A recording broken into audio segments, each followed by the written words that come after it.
Good evening.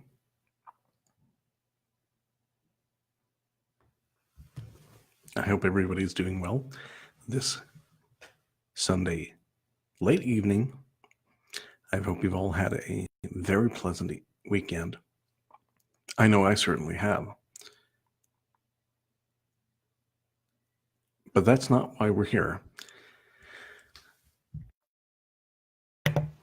We're here to continue reading Charles Dickens' A Christmas Carol, Part 2. Not as in the sequel to A Christmas Carol, but the second reading of A Christmas Carol.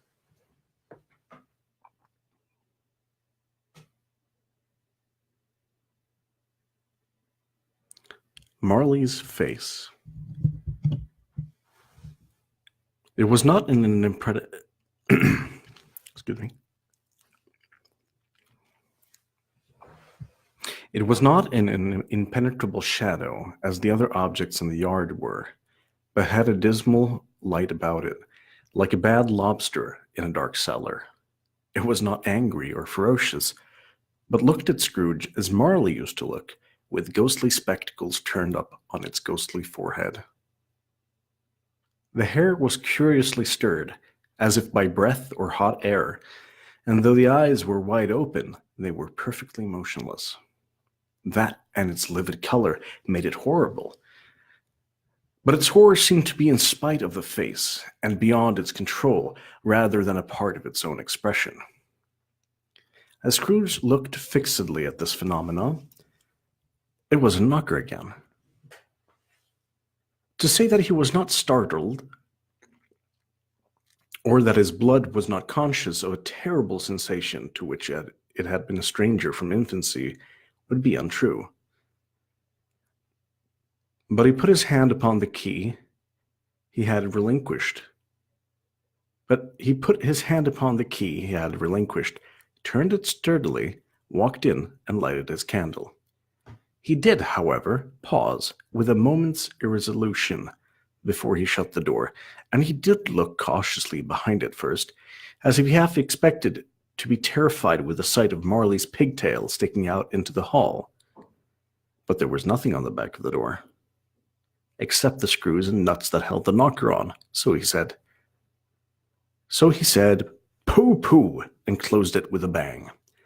The sound resounded throughout the house like thunder. Every room above and every cask in the wine merchant's cellar below appeared to have a separate peal of echoes of its own. Scrooge was not a man to be frightened by echoes. He fastened the door and walked across the hall and up the stairs, slowly too, trimming his candle as he went. You may talk vaguely about driving a coach and 6 up a good old flight of stairs, or through a bad young Act of Parliament, but I mean to say, you might have got a hearse up that staircase and taken it broadwise, with a splinter bar toward the wall and the door toward the balustrades, and done it easy. There was plenty of width for that, and room to spare, which is perhaps the reason why Scrooge thought he saw a locomotive hearse going on before him in the gloom. Half a dozen gas lamps out on the street wouldn't have lighted the entry too well, so you may suppose that it was pretty dark with Scrooge's dip. Up Scrooge went, not caring a button for that.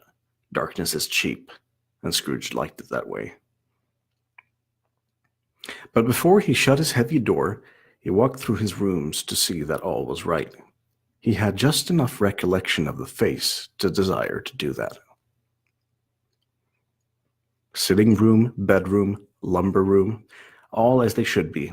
Nobody under the table, nobody under the sofa, a small fire in the grate, spoon and basin ready, and the little saucepan of gruel.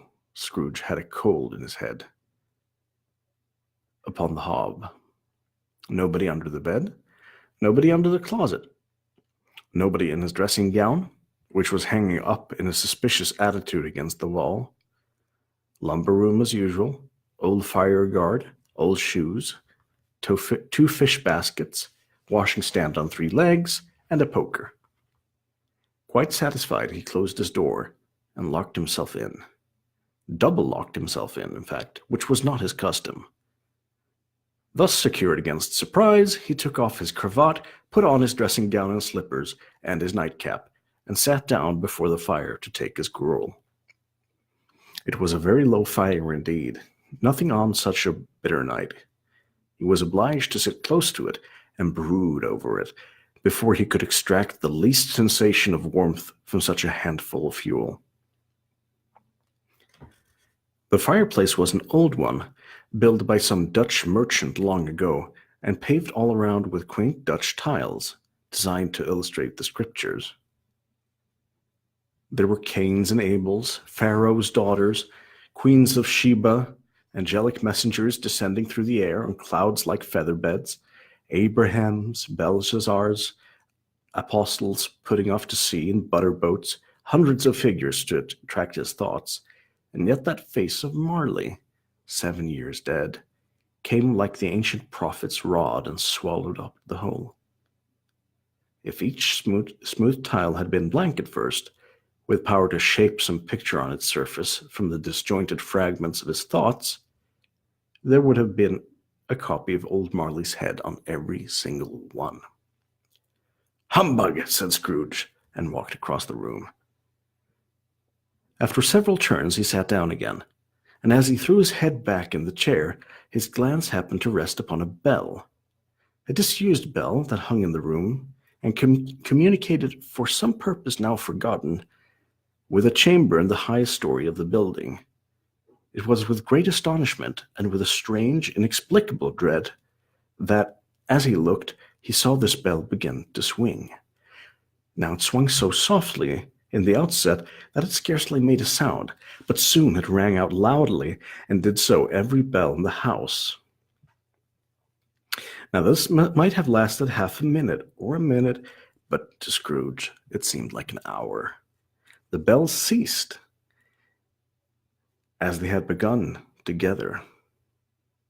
They were succeeded by a clanking noise deep down below, as if some person were dragging a heavy chain over the casks in the wine merchant's cellar. Scrooge then remembered to have heard that ghosts in haunted houses were described as dragging chains. The cellar door flew open with a booming sound, and then he heard the noise, much louder on the floors below, then coming up the stairs, then coming straight toward his door. "It's humbug still," said Scrooge. I won't believe it." His color changed, though, when, without a pause, it came through the heavy door and passed into the room before his eyes. Upon its coming in, the dying flame leaped up, as though it cried, "I know him! Marley's ghost!" and fell again. The same face, the very same. Marley in his pigtail, usual waistcoat, tights and boots, the tassels on the latter bristling like his pigtail and his coat skirts, and the hair upon his head. The chain he drew was clasped about his middle. It was long and wound about him like a tail, and it was made, for Scrooge observed it closely, of cash boxes, keys, padlocks, ledgers, deeds, and heavy purses wrought in steel. His body was transparent, so that Scrooge, observing him and looking through his waistcoat, could see the 2 buttons on his coat behind.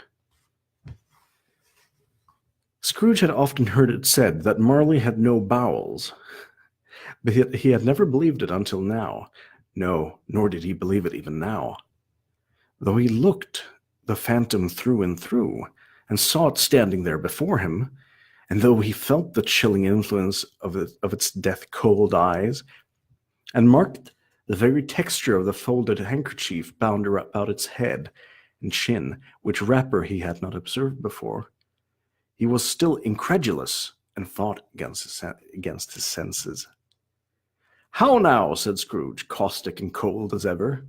"What do you want with me?" "Much," Marley's voice said, and it was Marley's voice, there was no doubt about it. "Who are you?" "Ask me who I was." "Who were you then?" said Scrooge, raising his voice. "You're particular for shade?" He was going to say to a shade, but substituted this as more appropriate. "In life I was your partner, Jacob Marley. Uh, can you sit down?" asked Scrooge, looking doubtfully at him. "I can." "Do it then," he said. Scrooge asked the question because he didn't know whether a ghost so transparent might find himself in a condition to take a chair, and felt in the event of it being impossible, it might involve the necessity of an embarrassing explanation. But the ghost sat down on the opposite side of the fireplace, as if he were quite used to it. "You don't believe in me," observed the ghost. "I don't," said Scrooge. "What evidence would you have of my reality beyond that of your own senses?" "I don't know," said Scrooge. "Why do you doubt your own senses?" said the ghost. "Because," said Scrooge, "a little thing affects them. A slight disorder of the stomach makes them cheat. You might be an undigested bit of beef, a blot of mustard, a crumb of cheese, a fragment of an underdone potato. There's more of gravy than of grave about you, whatever you are." Scrooge was not much in the habit of cracking jokes, nor did he feel, in his heart, by any means waggish then. The truth is that he tried to be smart as a means of distracting his own attention and keeping down his terror, for the spectre's voice disturbed the very marrow in his bones. To sit staring at those fixed, glazed eyes in silence for a moment would play, Scrooge felt, the very deuce with him. There was something very awful, too, in the spectre's being provided with an infernal atmosphere of his own. Scrooge could not feel it himself, but this was clearly the case, for though the ghost sat perfectly motionless, his hair and skirts and tassels were still agitated as by hot vapor from an oven. "Do you see this toothpick?" said Scrooge, returning quickly to the charge, for the reason just assigned, and wishing, though it were only for a second, to divert the vision's stony gaze from himself. "I do," replied the ghost. "You're not looking at it," said Scrooge. "But I see it," said the ghost, notwithstanding. "Well," returned Scrooge, "I have but to swallow this, and be for the rest of my days persecuted by a legion of goblins, all of my own creation. Humbug, I tell you, humbug!" At this the spirit raised a frightful cry, and shook his chain with such a dismal and appalling noise that Scrooge held on tight to his chair to save himself from falling in a swoon. But how much greater was his horror when the phantom, taking off the bandage around his head, as if it were too warm to wear indoors, his lower jaw dropped down upon his breast. Scrooge fell upon his knees and clasped his hands before his face. "Mercy," he said, "dreadful apparition, why do you trouble me?" "Man of worldly mind," replied the ghost, "do you believe in me or not?" "I do," said Scrooge. "I must. But why do spirits walk the earth, and why do they come to me?" "It is required of every man," the ghost returned, "that the spirit within him should walk abroad amongst his fellow men, and travel far and wide. And if that spirit goes not forth in life, it is condemned to do so after death. It is doomed to wander through the world. Oh, woe is me! And to witness what it cannot share, but might have shared on earth, and turn to happiness." Again the spectre raised a cry, and shook his chain, and wrung his shadowy hands. "You are fettered," said Scrooge, trembling. "But tell me, why?" "I wear the chains I forged in life," replied the ghost. "I made it link by link, and yard by yard. I girded it on of my own free will, and of my own free will I wore it. Is its pattern strange to you?" Scrooge trembled more and more. "Or would you know," pursued the ghost, "the weight and the length of the strong coil you bear yourself? It was full as heavy and as long as this 7 Christmas Eves ago. You have labored on it since. It is a ponderous chain. Scrooge glanced about himself on the floor, in the expectation of finding himself surrounded by some 50 or 60 fathoms of iron cable, but he could see nothing. "Jacob," he said imploringly, "old Jacob Marley, tell me more. Speak comfort to me, Jacob." "I have none to give," the ghost replied. "It comes from other regions, Ebenezer Scrooge, and is conveyed by other ministers to other kinds of men. Nor can I tell you what I would. A little more is all permitted to me. I cannot rest. I cannot stay. I cannot linger anywhere. My spirit never walked beyond our counting house. Mark me, in life my spirit never roved beyond the narrow limits of our money-changing hole, and weary journeys lie before me." It was a habit with Scrooge, whenever he became thoughtful, to put his hands in his breeches pockets. Pondering on what the ghost had said, he did so now, but without lifting up his eyes or getting off his knees. "You must have been very slow about it, Jacob," Scrooge observed in a businesslike manner, though with humility and deference. "Slow?" the ghost repeated. 7 years dead? And traveling all this time?" "The whole time," said the ghost. "No rest, no peace, incessant torture of remorse." "You travel fast?" said Scrooge. "On the wings of the wind," replied the ghost. "You might have got over a great quantity of ground in 7 years," said Scrooge.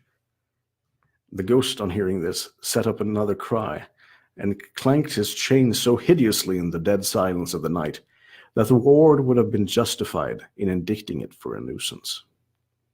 "Oh, captive, bound, and double-ironed," cried the phantom, "not to know that ages of incessant labor by mortal creatures for this earth must pass into eternity before the good of which it is susceptible is all developed." And that was a tricky sentence, sorry. "Not to know that any Christian spirit working kindly in its little sphere, whatever it may be, will find its mortal life too short for its vast means of usefulness. Not to know that no space of regret can make amends for one's life opportunities misused. Yet such was I. Oh, such was I." "But you were always a good man of business, Jacob," faltered Scrooge, who now began to apply this to himself. "Business!" cried the ghost, wringing his hands again. "Mankind was my business.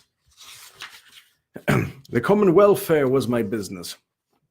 Charity, mercy, forbearance, and benevolence was all my business. The dealings of my trade were but a drop of water in the comprehensive ocean of my business." He held up his chains at an arm's length, as if it were the cause of all his unavailing grief, and flung it heavily upon the ground again. "At this time of the rolling year," the spectre said, "I suffer most. Why did I walk through crowds of fellow beings with my eyes turned down, and never raise them to that blessed star which led the wise men to a poor abode?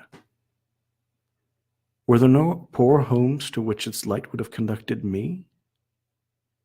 Scrooge was very much dismayed to hear the spectre going on at this rate, and began to quake exceedingly. "Hear me," cried the ghost. "My time is nearly gone." "I will," said Scrooge. "But don't be hard upon me. Don't be flowery, Jacob, pray." "How is it that I appear before you in a shape that you can see? I may not tell. I have sat invisible beside you many and many a day." It was not an agreeable idea. Scrooge shivered, and wiped the perspiration from his brow. "That is no light part of my penance," pursued the ghost. "I am here tonight to warn you that you have yet a chance and hope of escaping my fate, a chance and hope of my procuring Ebenezer." "Ebenezer? You were always a good friend to me," said Scrooge. "Thank ye." "You will be haunted," resumed the ghost, "by 3 spirits." Scrooge's countenance fell almost as low as the ghost's had done. "Is that the chance and hope you mentioned, Jacob?" he demanded in a faltering voice. "It is." I think I'd rather not," said Scrooge. "Without their visits," said the ghost, "you cannot hope to shun the path I tread. Expect the first tomorrow when the bell tolls 1. "Couldn't I take them all at once and have it over with, Jacob?" hinted Scrooge. "Expect the second on the next night, at the same hour. The third upon the next night, when the last stroke of 12 has ceased to vibrate. Look to see me no more, and look that, for your own sake, you remember what has passed between us." When he had said those words, the spectre took his wrapper from the table and bound it round his head, as before. Scrooge knew this by the smart sound his teeth made when the jaws were brought together by the bandage. He ventured to raise his eyes again, and found his supernatural visitor confronting him in an erect attitude with his chain wound over and about his arm. The apparition walked backward from him, and at every step he took, the window raised itself a little, so that when the spectre reached it, it was wide open. He beckoned Scrooge to approach, which he did. When they were within 2 paces of each other, Marley's ghost held up his hand, warning him to come no nearer, and Scrooge stopped.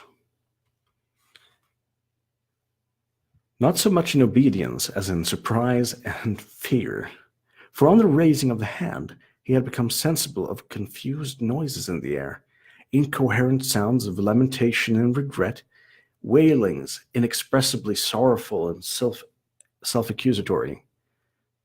The spectre, after listening for a moment, joined in the mournful dirge and floated out upon the bleak, dark night.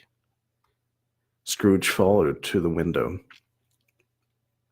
desperate in his curiosity, and he looked out. The air was filled with phantoms, wandering hither and thither in restless haste, and moaning as they went.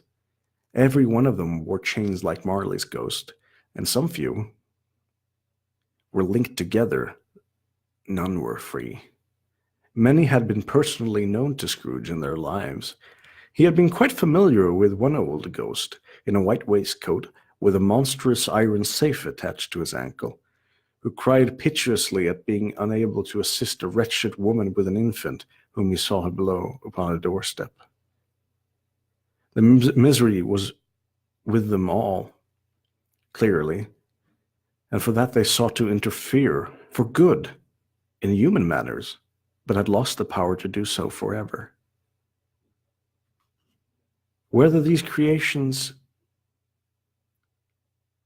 faded into the mist or the mist enshrouded them, he could not tell, but they and their spirit voices faded together, and the night became as it has been when he walked home. Scrooge closed the window and examined the door by which the ghost had entered.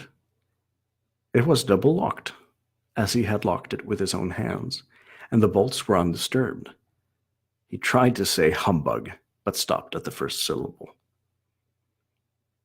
And being, from the emotion he had undergone, or the fatigues of the day, or perhaps his glimpse of the invisible world, or the dull conversation of the ghost, or the lateness of the hour, much in need of repose, went straight to bed without undressing, and fell asleep on the instant.